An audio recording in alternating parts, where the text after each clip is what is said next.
Let's jump right in and talk about injuries. Head coach Raheem Morris gave us some positive news about key players we've been missing. Linebacker Troy Anderson is now considered day-to-day, and center Drew Dahlman is finally getting back into shape. However, defensive tackle Rook or Heroro's status is still uncertain as we await more updates on his ankle injury. This trio has been missed, so let's explore what their returns could mean for the team. Starting with Drew Dahlman, he has been out for over a month due to an ankle injury. In his absence, Ryan Newell has stepped up as our starting center and has done a fantastic job. The whole offensive line has had to adjust, with Kyle Hinton recently taking over for Chris Lindstrom. Overall, the line has performed well thanks to offensive line coach Dwayne Ledford, who has kept things steady despite these changes. Having Dahlman back will be a big boost, especially as we gear up to face the tough Cowboys defense. His return should help strengthen the line and keep quarterback Kirk Cousins safe for those crucial throws. On the defensive side, we've felt Anderson's absence more than Dahlman's. Nate Landman filled in well last season, but he has struggled this year with both pass coverage and run defense. His drop in performance has affected the consistency of our defense, which has been underperforming. Bringing Anderson back could be just what we need to revitalize our defense. And don't forget about Justin Simmons. Having both Anderson and Simmons on the field would greatly stabilize our defense as we push for the playoffs. Now let's shift gears to our future roster needs.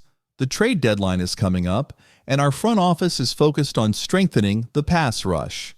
This year, we've brought in some new talent, including Brolin C., Brandon Dorrells, and rookie Rook Ororo.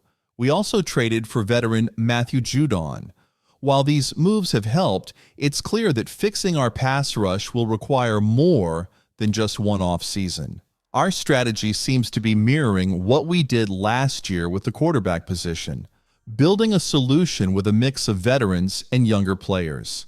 According to Trevor Sika of Pro Football Focus, that's likely the plan for next season's draft.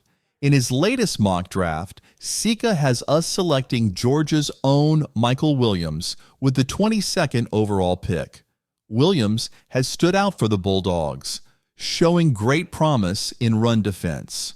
While he's still developing as a pass rusher, his strength and potential to be a three-down player could make him an exciting addition for Atlanta. In just 5 games this season, he's already recorded 2.0 sacks, 5 tackles for loss, 1 forced fumble, and 1 pass defense. Last season, he tallied 18 tackles, 6.5 tackles for loss, and 4.5 sacks. What's even more exciting is that he's only 20 years old and will turn 21 at the start of the 2025 NFL season. He has plenty of time to grow and could become a long-term solution on our defensive line. While Williams offers great potential for the future, the Falcons still need some experienced veterans who can make an immediate impact. Balancing our young talent with proven leadership is crucial. So, what's next? Atlanta should keep its focus on the pass rush and the upcoming draft, but we also need to address immediate defensive needs to stay competitive this season.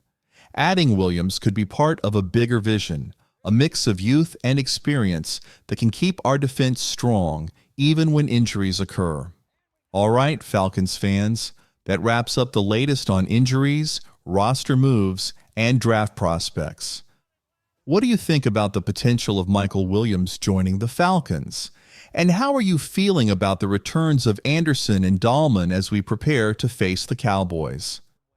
Now let's dive into all the highs, lows, and everything in between from Sunday's win, starting with the positives, or as we like to call them, the tips of the hat.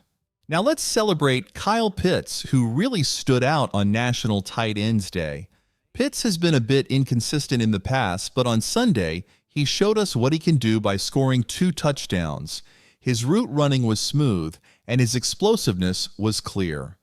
It looks like he's finally tapping into the potential we've all been waiting for. If he keeps this up, it could mean big things for our passing game moving forward. Another area to highlight is our success on fourth down. The Falcons went 2 for 2 in these crucial moments, which made a big difference in the game. The first came on a 4th and 3, where Cousins connected with Pitts for a long touchdown, giving Atlanta an early lead. Later, Cousins made a key QB sneak that kept a vital drive alive. Coach Raheem Morris deserves credit for trusting the offense to make those big plays. That trust is a big reason why we're having more success on fourth downs this season. But there was also a moment that made us hold our breath. Pitts made our list again, this time for a near disaster on his second touchdown. After getting past 2 defenders, he slowed down just before the end zone and left the ball exposed. A defender almost knocked it away, but luckily the ball had already crossed the goal line. This moment reminded some fans of Deshaun Jackson's famous fumble in 2008. It was a close call that could have cost us dearly, so let's hope Pitts improves his habits moving forward. Now let's tackle the big question. Are the Falcons decisive or just lucky this season? Another one-score win puts Atlanta at 4-0 in the division. We've had some nail-biters that could have gone either way, leading to questions about whether this record comes from skill or pure luck. On one hand, it's true we've faced some struggling teams this season, and the NFC South isn't the toughest division. But to say our record is just luck overlooks the solid performances we've had. Losses to teams like the Steelers and Seahawks were deserved, but in those games, Cousins struggled, and our offense made mistakes. In contrast, in most other matchups, the Falcons made the plays when it mattered. So no, it's not luck, it's a favorable schedule, and we're making the most of it. Look at our recent games against the Saints, Panthers, and Eagles. Cousins has been the best quarterback on the field, and our defense has stepped up with timely stops. In our 2 wins over the Buccaneers, Cousins came through when Baker Mayfield couldn't. Sure, Mayfield made some good throws, but it was Cousins who delivered in the clutch again and again. Even in our close loss to the undefeated Chiefs, Atlanta played hard and came within a controversial missed pass interference call of potentially winning the game.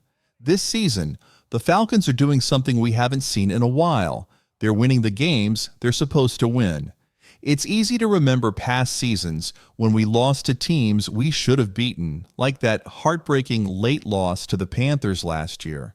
But this year, whenever the team needs a big play, they find a way to make it happen. So is this team great? Not yet. Are we contenders? Maybe not quite there, but dismissing our 5-3 record as luck ignores the hard work and determination this team shows week in and week out. Atlanta isn't just getting by on luck.